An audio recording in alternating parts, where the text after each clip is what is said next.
Hi friends, అందరికీ hi. ఈరోజు Indian polity సబ్జెక్ట్లో భాగంగా కరెంట్ ఇండియన్ పాలిటీ అనే టాపిక్లో కొన్ని ముఖ్యమైన ప్రశ్నలు మరియు సమాధానాలు చూద్దాం.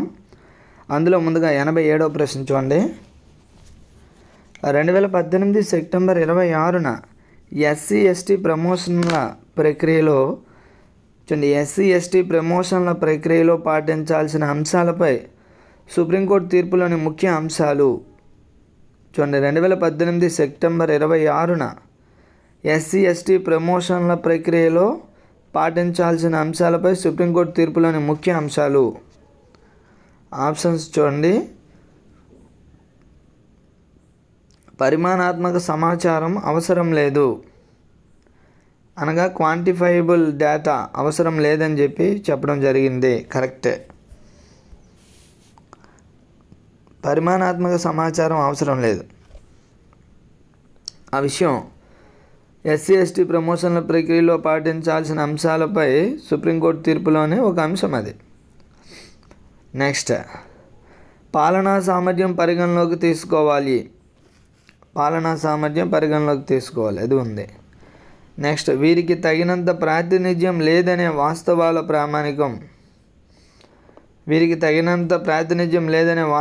ప్రామాణికం. ఆన్సర్ పైవన్నీ సరైనవే. Answer option D. నెక్స్ట్, 88వ ప్రశ్న. ఎంఓపి అనగా మెమరాండమ్ ఆఫ్ ప్రొసీజర్ అనగా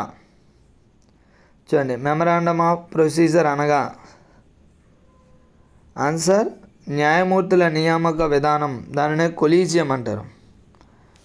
న్యాయమూర్తుల నియామక విధానం లేదా collegium. Next, memorandum of procedure అనగా న్యాయమూర్తుల నియామకం లేదా కొలీజియం. నెక్స్ట్, తర్వాతి ప్రశ్న. న్యాయస్థానాలలో పునఃసమీక్షకై దాఖలు చేసే పిటిషన్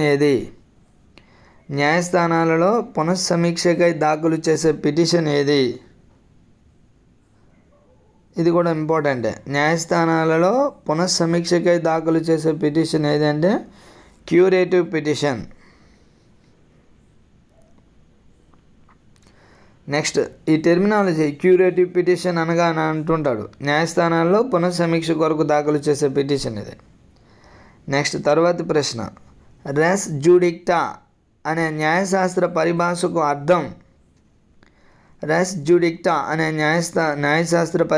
అర్థం.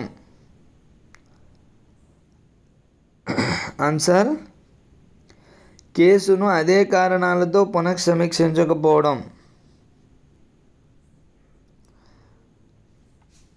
చూడండి, ఆన్సర్ ఏంటంటే కేసును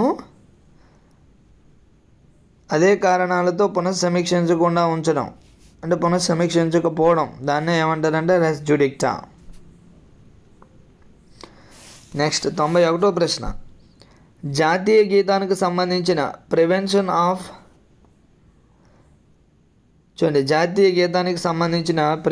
of insults to national honour act ఎప్పుడు చేయబడినది?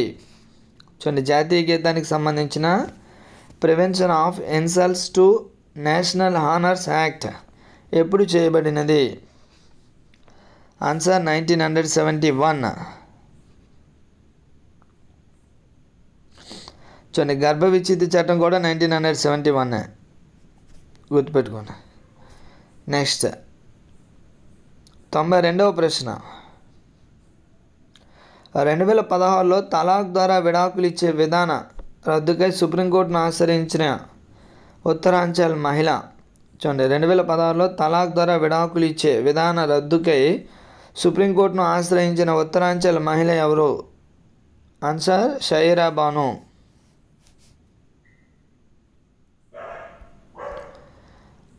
నెక్స్ట్, 93వ ప్రశ్న. క్రింది వాటిని జతపరచండి.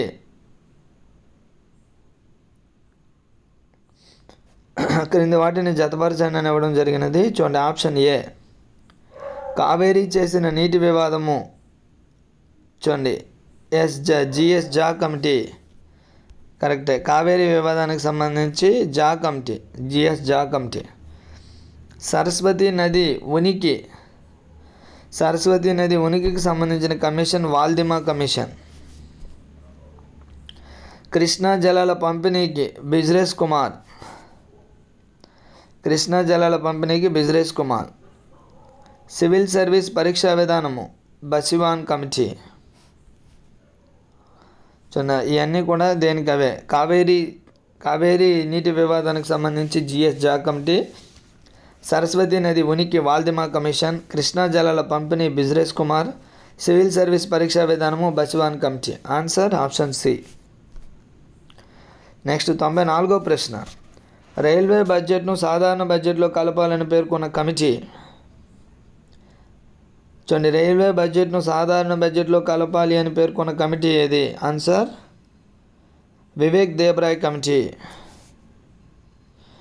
చూడండి, అప్పుడు 1924లో విడదీయాలని చెప్పిన కమిటీ ఏదంటే అక్వర్త్ కమిటీ.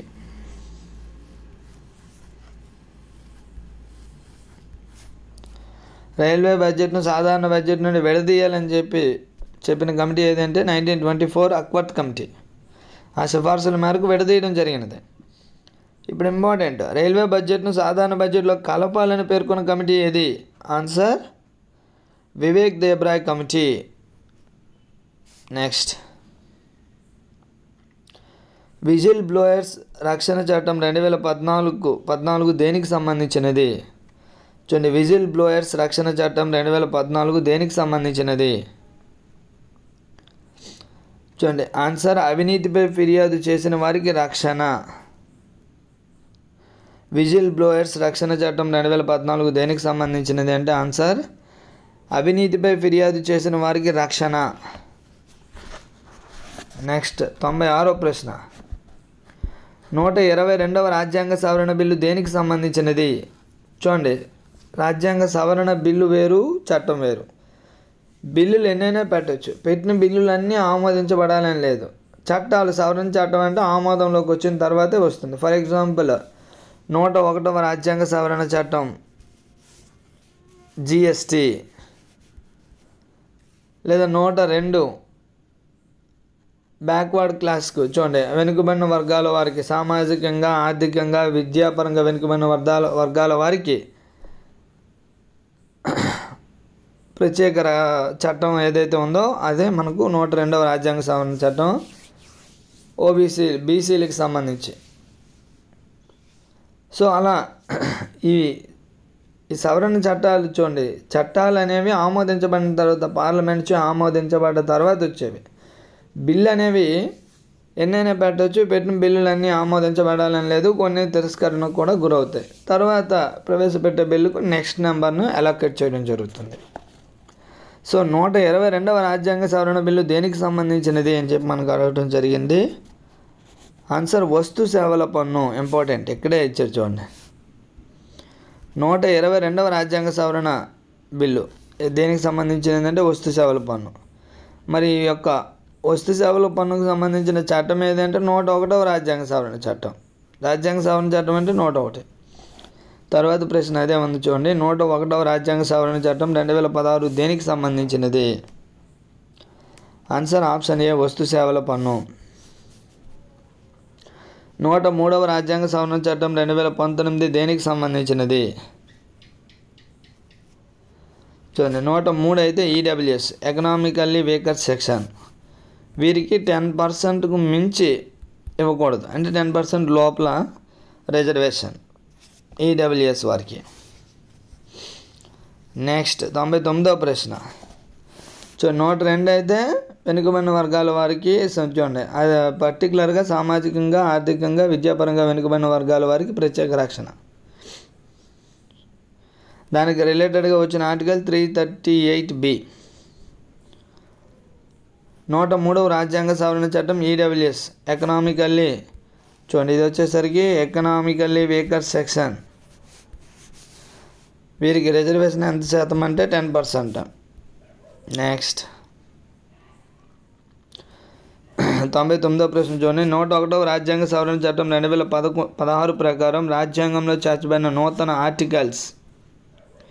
ఇది కూడా ఇంపార్టెంట్. 102 రాజ్యాంగ సవరణ చట్టం ద్వారా చేర్చబడిన ఆర్టికల్ 338B అని చెప్పాను.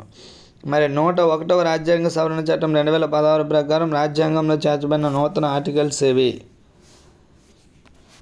చూడండి, ఆన్సర్ ఆప్షన్ 1 246A.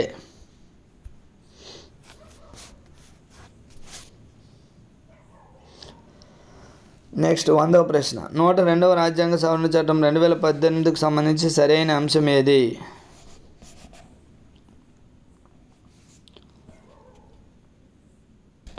చూడండి ఆప్షన్ 102 రాజ్యాంగ సవరణ చూడండి, ప్రశ్న చూడండి. క్రింది వాణిలో 102 రాజ్యాంగ సవరణ చట్టం 2018కు సంబంధించి సరైన అంశం ఏది? చెప్పాను ఆల్రెడీ, జాతీయ ఓబీసీ కమిషన్కు రాజ్యాంగ బాధ్యత అని చెప్పి. దాన్నే చెప్పాలంటే సామాజికంగా, విద్యాపరంగా, ఆర్థికంగా వెనుకబడిన వర్గాల వారికి రాజ్యాంగ భద్రత కల్పించడమే దీని యొక్క ఉద్దేశం. చూడండి, ఇది 2019 102 రాజ్యాంగ సవరణ చట్టం ముందు చట్టబద్ధ సంస్థ జాతీయ ఓబీసీ కమిషన్ చట్టబద్ధ సంస్థ, ప్రస్తుతం రాజ్యాంగబద్ధ సంస్థ, గమనించండి. నెక్స్ట్ 101వ ప్రశ్న.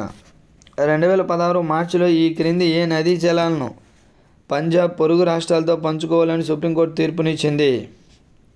చూడండి, 2016 మార్చిలో ఈ క్రింది ఏ నదీ జలాలను పంజాబ్ పొరుగు రాష్ట్రాలతో పంచుకోవాలని సుప్రీంకోర్టు తీర్పునిచ్చినది? ఆన్సర్ రావి బియాస్ నదీ జలాలు.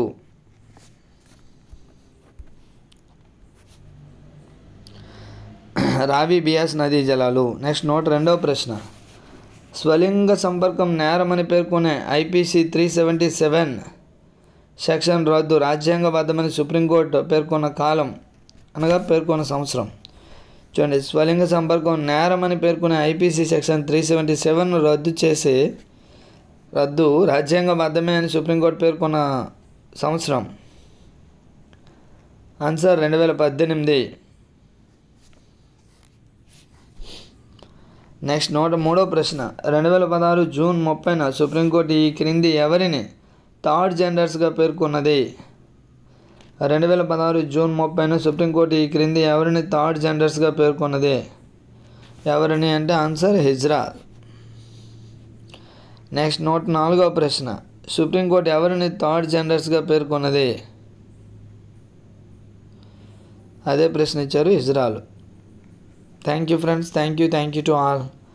మన యొక్క ఛానల్ మొదటిసారిగా చూస్తున్న వారు ఎవరైనా ఉంటే తప్పనిసరిగా ఛానల్ను సబ్స్క్రైబ్ చేయండి. అదేవిధంగా వీడియోని లైక్ చేయండి, షేర్ చేయండి. ఏదైనా డౌట్ ఉంటే కామెంట్ సెక్షన్లో కామెంట్ చేయండి. Thank you to all.